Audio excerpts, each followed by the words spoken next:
राधे राधे दोस्तों, आज मैं आप लोगों को बताने वाली हूँ स्त्रियों से जुड़ी एक ऐसी कथा जो जानकर आप चौंक जाएंगे। स्त्रियों के आंसू से बनने वाला पाप गरुड़ पुराण की दृष्टि से एक सच्ची चेतावनी देने वाली कथा। यह कथा यह स्पष्ट करती है कि किसी स्त्री के दुख, अपमान, तिरस्कार और आंसुओं का कारण बनना कितना बड़ा पाप हो सकता है और उसका फल कैसे जन्मों जन्मों तक आपको भोगना पड़ सकता है। आंसू जो मौन होकर भी बोलते हैं।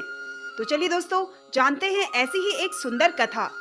पुराण कहते हैं स्त्री के आंसू पृथ्वी पर नहीं गिरते, वे सीधा धर्म और अधर्म के लेख से जुड़ते हैं। जब एक स्त्री चुपचाप रोती है, जब वह अपमान सहकर भी कुछ नहीं कहती, जब उसका दुख दीवारों में दब जाता है, तब वह आंसू कर्मों का बीज बन जाती है। यह कथा उसी सत्य का दर्पण है। तो चलिए दोस्तों, जानते हैं। कलयुग के प्रारंभ में सौम्य देश नाम का एक समृद्ध जनपद था। उसकी राजधानी थी धर्मवती। वहाँ एक प्रतिष्ठित व्यक्ति रहता था। नाम था सोमदत्त। सोमदत्त अत्यंत ही धनी था, व्यापार में निपुण था, समाज में प्रतिष्ठित और मान सम्मान वाला था। बाहर से धर्मात्मा था, लोग उसे आदर्श गृहस्थ मानते थे। परंतु उसके घर की दीवारें एक और कथा जानती थी। सोमदत्त की पत्नी का नाम था सुमेधा। वह सुशील, सुंदर, सहनशील, धर्मपरायण और पतिव्रता नारी थी, पर उसका जीवन मौन और दुख से भर चुका था।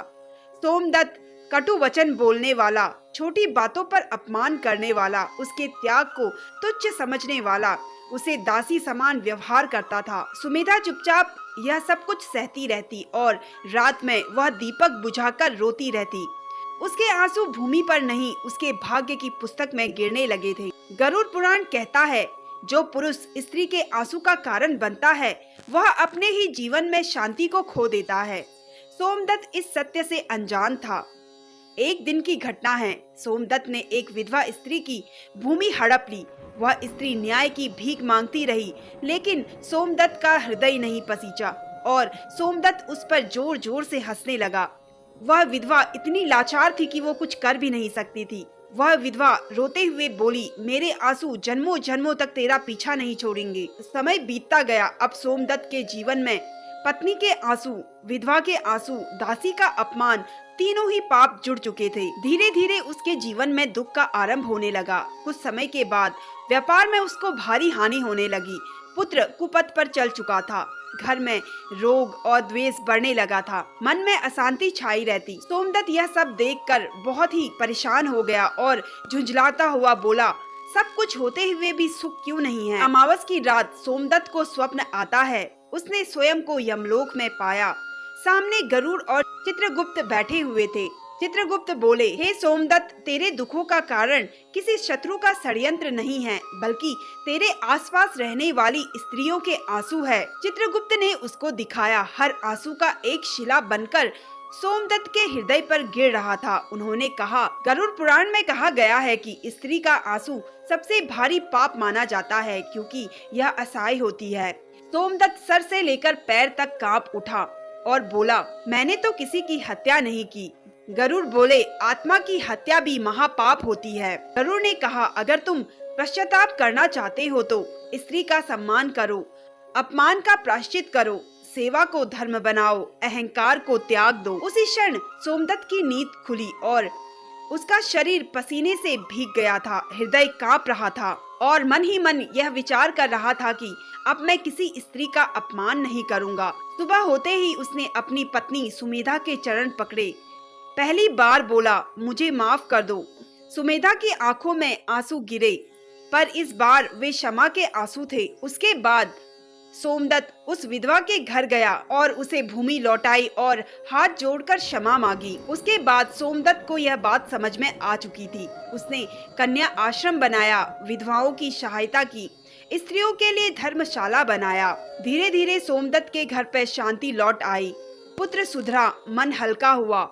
उसी क्षण वह समझ गया कि जिसने स्त्री के आंसू सुख में बदले, उसके पाप कट जाते हैं। गरुड़ पुराण भी यह मानता है कि स्त्री का अपमान महापाप होता है, आंसू मौन श्राप होते हैं, सहनशीलता का दुरुपयोग अधर्म है, सम्मान से कर्म कटते हैं, क्षमा से उद्धार होता है। जिस घर पर स्त्री रोती है, वहाँ लक्ष्मी कभी नहीं ठहरती है। इसी से जुड़ी एक ऐसी कहानी हम और जानते हैं जिसमें बहू के आंसू से उजड़ा पूरा कुल। गरुड़ पुराण की चेतावनी पर आधारित एक पौराणिक कथा मौन वेदना का लेखा। गरुड़ पुराण में कहा गया है कि जिस घर में बहू चुपचाप रोती है वहाँ कुल का नाश आरंभ हो जाता है। बहू के आंसू न शोर करते हैं, न श्राप देते हैं, न बदला लेते हैं, पर वे कर्म के सबसे भारी लेखे बन जाते हैं। यह कथा उसी सत्य की गवाही देता है। प्राचीन काल की बात है। कलयुग के मध्य काल में धर्मपुर नामक का एक समृद्ध नगर था। नगर में एक प्रतिष्ठित कुल रहता था, वसु शर्मा का कुल। वसु शर्मा धनी ब्राह्मण था, वेदों का ज्ञाता था, समाज में आदरणीय था, मंदिर का मुख्य दाता था। लोग कहते ऐसा कुल कभी नष्ट नहीं हो सकता, पर वे घर के भीतर का सत्य नहीं जानते थे। कुल की बहू शांतिला, वसु शर्मा के पुत्र देवदत्त का विवाह हुआ था। बहू का नाम था शांतिला। वह सुशील, संस्कारी, मधुभाषित, सहनशील, मायके से उसे लक्ष्मी कहा जाता था। सास का कठोर हृदय था।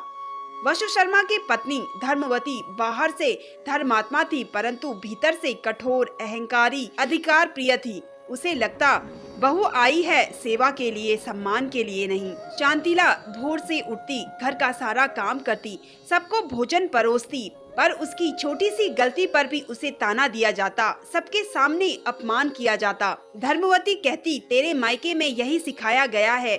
पति की चुप्पी। देवदत्त सब देखता पर बोलता कुछ नहीं। वह सोचता माँ है, सहन कर लेगी। यही उसकी सबसे बड़ी भूल थी। रात में शांतिला दीपक बुझाकर रोती। उसके आंसू धरती पर नहीं गिरते, तकिए पर नहीं गिरते, वे कुल के भाग्य में उतरते थे।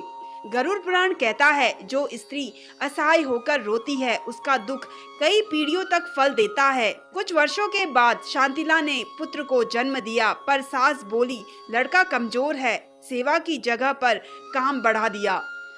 शांतिला का शरीर थक गया, मन टूट गया, मायके जाने से रोक दिया जाता। एक दिन शांतिला ने हिम्मत करके अपनी सास से बोला, माँ से मिलकर आऊं। धर्मवती ने शाप शब्दों में इनकार कर दिया।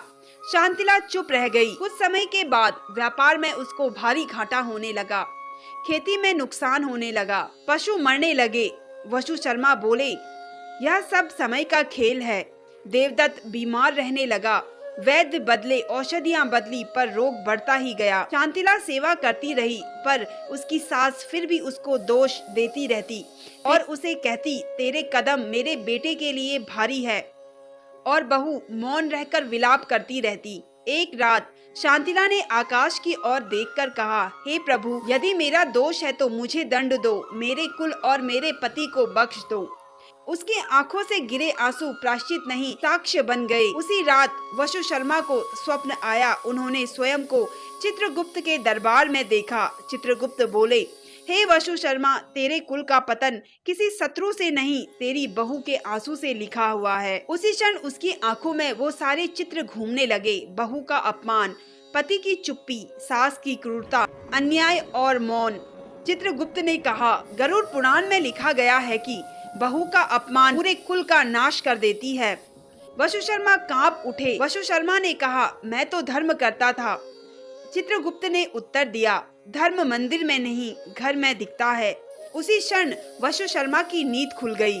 सुबह होते ही वसु शर्मा ने सबको बुलाया और सारा वृतांत कह डाला। धर्मवती चुप थी। वसु शर्मा ने कहा, हमसे भारी अधर्म हो गया है। शांतिला से क्षमा याचना की। पहली बार बोली, बेटी हमें क्षमा कर दो। शांतिला रो पड़ी, पर वे आंसू दुख के नहीं, हल्केपन के थे। धर्मवती बदली, बहू को बेटी कहा, काम बांटने लगी और पूरा सम्मान दिया, पर समय बहुत बीत चुका था। अंतिम फल कुछ वर्षों में देवदत्त का देहांत हो गया। पुत्र सन्यासी बन गया, कुल सूना हो गया। वसु शर्मा वृद्ध होकर बोले, हमने बहू को खोया, इसलिए सब खो दिया। एक साधु ने कहा, बहू लक्ष्मी होती है और लक्ष्मी को रुलाने वाला कभी समृद्ध नहीं रहता। जहाँ स्त्री रोती है वहाँ देवता भी विमुख हो जाते हैं। तो दोस्तों, कैसी लगी आपको यह कथा? कमेंट करके जरूर बताइए और अगर आप मेरे चैनल पे नए हैं तो मेरे चैनल को सब्सक्राइब कर लीजिए। धन्यवाद।